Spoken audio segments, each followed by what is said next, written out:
7h, 9h. Europe 1 matin.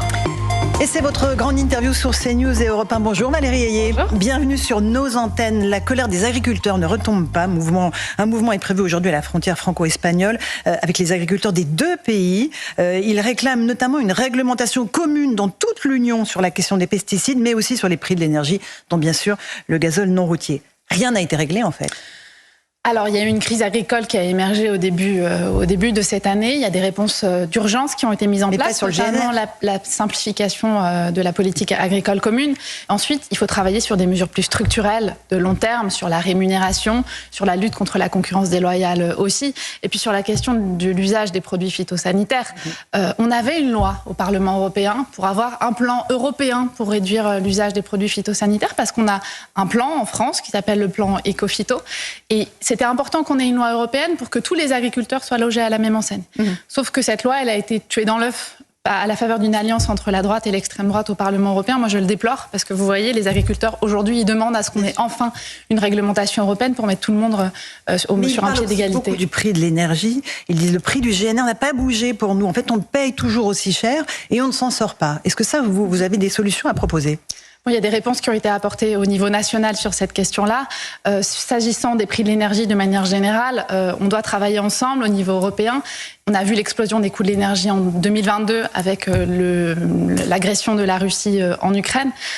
Et on a travaillé une réforme du marché européen de l'énergie qui va permettre à terme et dans les prochains mois de réduire le coût de la facture d'électricité. À payer pour eux. Là, pour le coup, je vous le dis, en fait, il y a des mesures d'urgence qui ont été prises, qui doivent être mises en œuvre. Et puis la réponse plus structurelle, je sais la colère du monde agricole. Je sais aussi qu'ils ont besoin d'Europe.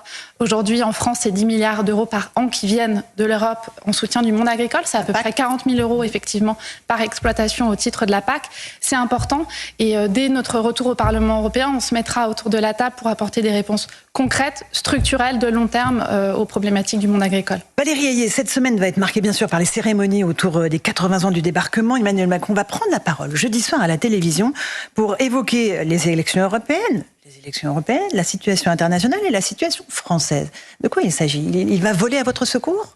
Bon, le président de la République va s'exprimer au soir d'une journée qui sera un événement international. Joe Biden, Volodymyr Zelensky vont venir en France à l'occasion de l'anniversaire du débarquement. Écoutez, moi j'entends certains commentateurs, certaines oppositions s'offusquer. Est-ce que le président de la République a choisi la date du débarquement ? Non. Est-ce qu'il a choisi la date des élections européennes ? Non. Je trouve 3 jours des élections, donc quand même, on n'est pas des perdants de l'année. Il va pas venir avec un bulletin Valérie Ayé, rassurez-vous. Bien sûr, vos affiches. Et la réalité, c'est qu'il y a une forme de logique à ce qui s'exprime. Le monde entier va regarder la France et c'est légitime qu'il puisse s'exprimer. Il y aura des questions sur la situation française, évidemment. Donc, on va s'immiscer dans ce sera le rôle des journalistes d'orienter ou pas les questions. Écoutez, je leur fais confiance parce que, évidemment, ce sont des confrères éminemment respectables. Mais encore une fois, son temps de parole doit être décompté de votre temps de parole s'il parle de l'élection. On est d'accord ? Je ne sais pas de quoi il va parler en dehors de l'événement qui aura lieu le 6 juin, c'est-à-dire l'anniversaire du débarquement. Le monde entier nous regardera, que le président de la République, en tant que chef de l'État, qui accueille Joe Biden, Volodymyr Zelensky, est une expression au titre de cet anniversaire, c'est légitime. Et on ne va pas se cacher, il ne va pas se cacher parce qu'on est dans une campagne électorale. C'est un événement majeur et je le redis, le monde entier nous regardera. Mais est-ce que vous avez besoin qu'ils prennent la parole pour vous soutenir ou pas ? Le président de la République s'exprimera, il s'est impliqué d'ores et déjà dans la campagne, donc... En tout cas, ça veut dire qu'il est partie prenante dans cette élection et que, du coup, de facto, les résultats de cette élection lui incomberont aussi. Certains réclament une dissolution, notamment du côté du Rassemblement national, si les résultats de votre liste sont mauvais. Qu'est-ce que vous leur répondez ? Mais ça dit tout de la perspective et de la logique dans laquelle se place le Rassemblement national. Ils ne sont pas intéressés par ces élections du 9 juin. Ils ne sont pas intéressés et ils ne respectent pas les Français. On n'est pas là dans une élection de mi-mandat ou dans une élection législative. On est là pour envoyer des députés au Parlement européen, pour faire l'Europe au service des Français. Le Rassemblement national ment aux Français dans cette élection. Déjà, il prétend qu'il doit y avoir un lien entre les élections européennes, qui est élire des députés au Parlement européen, et les enjeux nationaux. Non, aujourd'hui, on est dans un moment important et de bascule. On a des défis qui sont colossaux. la lutte contre le réchauffement climatique, la révolution de l'intelligence artificielle, des puissances extérieures qui nous menacent, un risque de décrochage économique avec les États-Unis et la Chine. Il faut qu'on apporte aussi, les grands sujets régaliens. Mais justement, les grands sujets régaliens, la lutte contre l'insécurité, c'est des sujets qui sont majeurs, qui sont extrêmement importants. Mais la réalité, c'est que c'est des sujets qui sont essentiellement nationaux. On peut apporter des réponses européennes, c'est évident. Quand on va lutte contre le narcotrafic, il y a une réponse européenne, le renforcement de notre FBI européen. Quand on parle d'immigration, évidemment qu'il y a des enjeux européens et on a voté au Parlement européen des lois pour lutter contre l'immigration illégale. Au passage, je signale que le Rassemblement national n'a pas voté ces lois, parce qu'au fond, ils ne veulent pas répondre, ils ne veulent pas régler le sujet de l'immigration illégale parce que c'est leur carburant électoral. Donc là encore, on arrive dans de l'hypocrisie du Rassemblement national qui, sur les plateaux télé, dit A et dans les votes au Parlement européen, dit B. C'est ça le mensonge et l'hypocrisie du Rassemblement national dans cette élection. Moi, je suis mobilisée pour bâtir un projet qui puisse permettre de protéger les Français dans un monde en plein chamboulement. Et on a face à moi un candidat du Rassemblement national qui se projette sur 2027, sur les élections européennes, et qui ne dit pas la vérité aux Français. Les élections européennes. Pardonnez-moi. 2027 et les élections. Heureusement, qui se projette sur les élections européennes. Pardonnez-moi, non, qui se projette exclusivement sur 2027 et en aucun cas sur les élections européennes, et qui utilise les élections européennes pour autre chose que ce qu'elles sont, à savoir bâtir, continuer de construire le projet européen au service des Français. Et je vois par ailleurs un programme qui ne dit pas son nom. Aujourd'hui, le Rassemblement national ne dit plus qu'il veut sortir de l'Union européenne. Quand on gratte un peu, quand on regarde le programme, la réalité, c'est que ils ne veulent pas que les agriculteurs continuent de bénéficier de la politique agricole commune. Ils veulent bâtir des frontières au sein même de l'Union européenne, donc reconstruire des frontières entre la France et l'Italie, entre la France et l'Allemagne. Ils ne veulent plus contribuer au budget commun. Donc ça, si c'est pas un Frexit, je sais pas ce que c'est. Et permettez-moi de réagir, pardonnez-moi, à ce qui s'est passé hier. Le Rassemblement national a fait des visuels. J'allais vous interroger là-dessus, justement. Jordan Bardella a fait une affiche du Rassemblement national en mettant « Je suis gendarme, je vote Bardella ». Il y a eu une passe d'armes ensuite avec le général Christian Rodriguez, le patron de la gendarmerie, qui lui a répondu « C'est un message inadmissible. Le statut militaire interdit ce genre de message. Vous devez respecter le gendarme et son statut. » C'est à quoi Jordan Bardella a répondu « Les gendarmes respectent le devoir de réserve dans leurs fonctions, contrairement à vous qui prenez à partie publiquement un mouvement politique en pleine campagne officielle. Ils ne sont pas des sous-citoyens, ils votent pour le Rassemblement national, ce qui a l'air de vous contrarier. » Qu'est-ce que vous pensez de cette passe d'armes ? C'est scandaleux. Scandaleux. Qui est scandaleux ? Jordan Bardella. La réponse de Jordan Bardella, d'abord le visuel, et puis la réponse de Jordan Bardella. Lui qui se dit respectueux, il serait respectueux des institutions et de l'autorité. Pardon ? C'est inadmissible ce qui vient de se passer. D'abord, ce qui a été fait, c'est illégal. Et le chef de la gendarmerie nationale a eu raison de le rappeler. Et voyez la manière dont Jordan Bardella lui répond. Il lui dit les électeurs du RN ne sont pas des sous-citoyens. Mais ce sont des méthodes de voyous. C'est un manque de... Mais oui, des méthodes de voyous, d'ailleurs, que lui, il prétend condamner et contre lesquelles il prétend lutter. Ce sont des méthodes de voyous quand on s'attaque à l'institution. D'abord, non-respect de la loi, attaque à l'institution, au chef de l'institution. Quand on s'attaque à l'institution, on s'attaque à la France, on s'attaque à la démocratie. C'est scandaleux ce qui vient de se passer, absolument scandaleux. Et vous apportez votre soutien aux gendarmes qui ont pu se trouver choqués par cette affiche ? Bien sûr. Et d'ailleurs, j'ai déjà eu des retours de gendarmes qui sont choqués parce qu'ils ont un devoir de réserve. C'est le devoir de réserve aussi qui est lié à l'institution et le chef de la gendarmerie a eu raison de le rappeler. D'accord. Samedi, vous étiez en meeting à Aubervilliers avec des slogans comme « Rien n'est joué, réveillez-vous, il faut sortir nos électeurs du canapé ». Vous êtes inquiète notamment de l'abstention qui pourrait pénaliser alors non seulement votre liste mais toutes les listes au final ? Alors notre slogan, c'était effectivement « Rien n'est joué » et même tout commence parce qu'on sait que c'est dans cette dernière semaine que les Français vont véritablement s'intéresser aux élections européennes et qui vont faire leur choix. Et l'enjeu, effectivement, c'est d'aller chercher les abstentionnistes, ceux qui n'ont pas pour le moment prévu d'aller voter. Moi, je suis confiante sur le fait que les Français vont commencer à se pencher à cette élection cette semaine. Il est temps, effectivement, mais on sait que les votes vont se cristalliser sur les derniers jours.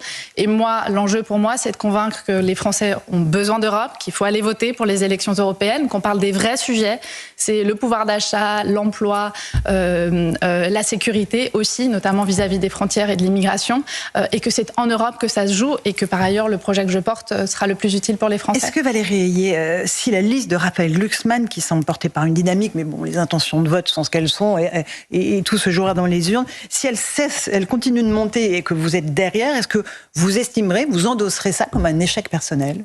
Moi, ma priorité, et mon enjeu, c'est de continuer, c'est ce que je vais faire, continuer à faire campagne jusqu'au 7 juin, 23h59, pour convaincre un maximum de Français que le projet que je porte pour bâtir une défense européenne, recréer de l'emploi en France et en Europe, engager un plan d'aide. Mais pourquoi vous voulez que je me place dans cette perspective-là ? Parce qu'il n'y a aucune raison que ce soit le cas. J'ai un projet qui est... fille d'agriculteur, vous avez les pieds sur terre. Oui, mais alors je suis combative, déterminée et résolument pro-européenne. Et mon projet, c'est un projet d'ambition pour construire l'avenir ensemble en européen. C'est un projet qui va nous permettre de créer les conditions de notre sécurité commune avec une défense européenne. C'est un projet qui va nous permettre d'engager 1 000 milliards d'euros d'investissement en Europe au service des Français dans des secteurs qui sont stratégiques. Le développement du nucléaire, le fait de pouvoir créer des voitures électriques, produire des voitures électriques chez nous, en France et en Europe. Un grand plan d'investissement dans notre santé pour demain mettre au point un vaccin contre le cancer ou le traitement contre l'Alzheimer. C'est un projet concret au service de l'intérêt des Français et des Européens pour nous permettre de continuer à rester dans le jeu mondial et même à être leader. Alors justement, vous évoquez les voitures électriques. Jeudi soir, lors du débat sur CNews Europe 1 en partenariat avec le Journal du Dimanche, vous avez conseillé à Fabienne, qui témoignait dans notre émission, qui gagne moins de 2 000 euros par mois, qui n'arrive pas à boucler ses fins de mois, d'acheter une voiture électrique. Vous savez combien ça coûte, une voiture électrique, Valérie Ayé ? Alors, moi, je vais vous dire... Non, mais attendez, je vais vous dire. Ça coûte horriblement cher. Mais oui, ça coûte cher. Ça coûte... Mais alors, pardonnez-moi, mais 40 000 euros. Ouais, 35 000, 40 000. Oui, non, mais pardonnez-moi, c'est pas du tout ce que j'ai dit. Et je sais que sur votre plateau, j'ai été beaucoup caricaturée après ce débat. Je le sais. J'ai entendu. Vous parlez d'après le débat. Oui, après le débat, je l'ai entendu. J'ai été caricaturée de Marie-Antoinette. Ils peuvent pas acheter du pain, qu'ils achètent de la brioche. Alors moi, qu'est-ce que j'ai dit ? J'ai dit à Fabienne. D'abord, on a fait des choses sur le mandat qui vient de se terminer pour son pouvoir d'achat. Le plan de relance, c'est l'aide européenne qui a permis de sécuriser les emplois. La réforme du marché européen de l'énergie qui va arriver, qu'on a faite, qui va se traduire dans les prochains mois avec une baisse des tarifs de l'électricité. Et donc, évidemment, la situation, elle est difficile en France, mais elle aurait été bien pire si on n'avait pas pris les décisions qu'on a prises. Ensuite, j'ai dit à Fabienne et aux Français, il faut qu'on aille vers une perspective de développement de la voiture électrique. Évidemment, ça ne se fera pas demain matin pour Fabienne, mais la réalité, c'est qu'aujourd'hui, un plein d'essence, ça coûte cher. Et que le plein d'essence, il ne va pas diminuer dans les prochaines années, c'est même pire. Et donc, ce qu'il faut faire... cette classe moyenne qui se paupérise et qui ne gagne pas... moi, définitivement, je ne suis pas la tenante du défaitisme. Je pense et je sais que là, il y a déjà des usines qui sortent de terre pour produire des voitures électriques chez nous, en France, made in France. Et donc, dans 3, 4, 5 ans, on aura des voitures produites en France qui seront faciles d'accès parce qu'on aura des crédits d'impôt qui seront mis en place au niveau national ou au niveau européen pour faciliter l'accès aux voitures électriques ou avec le leasing à 100 euros par mois. Donc l'enjeu pour nous, c'est de dire on sort de nos dépendances. Le pétrole, ça coûte cher, c'est mauvais pour la planète et ça coûte cher. Demain, à terme, on aura des voitures électriques à des prix abordables parce qu'on a décidé de s'engager dans ce tournant de la transition environnementale et parce qu'un plein de voitures électriques, demain, ça coûtera 3 à 4 fois moins cher qu'un plein d'essence. Mais effectivement, aujourd'hui, une voiture électrique, c'est bien trop cher. C'est une réalité. Donc, on ne peut pas dire acheter une voiture électrique. Non, mais alors, j'ai pas dit à Fabienne, acheter une voiture électrique maintenant. J'ai dit à Fabienne, demain, on vous permettra d'avoir une voiture électrique grâce à un crédit d'impôt ou à un leasing social. Et c'est ce qui permettra aussi de vous changer la vie. Et moi, la perspective que je dresse, c'est que je ne suis pas la tenante du défaitisme. Et si on met les moyens, parce qu'il faut mettre les moyens, eh bien demain, les Français devront pouvoir avoir accès à une voiture électrique à prix abordable, je le redis. Valérie, qu'est-ce que vous ferez le 10 juin, après le scrutin ? Le 10 juin, après le scrutin, je retourne au Parlement européen. Il y a une session dès le 10 juin. Alors, il n'y a pas une session tout de suite, mais il faut s'organiser. que je réunisse mon groupe politique, que je négocie avec les présidents des autres groupes politiques, parce que je vous disais que pour la campagne électorale, c'est maintenant que tout commence, mais pour le Parlement européen, c'est dès le 10 juin que tout commence. On verra en fonction des rapports de force, exactement, de combien pèse chacun des groupes politiques et quels accords on fait, parce qu'au Parlement européen, il n'y a pas un groupe qui a une majorité à lui tout seul. Et je pense que ce sera le cas encore sur le prochain Parlement européen. Et donc, il faut faire des coalitions, des accords politiques, définir nos priorités politiques. Merci Valérie Rayet. C'était votre interview ce matin à 7 jours du scrutin. Je voulais aussi dire à tous les journalistes de CNews Europe 1 et du JDD mon respect pour le travail qu'ils font chaque jour sur le terrain pour l'ensemble de nos rédactions. Bonne journée sur nos antennes.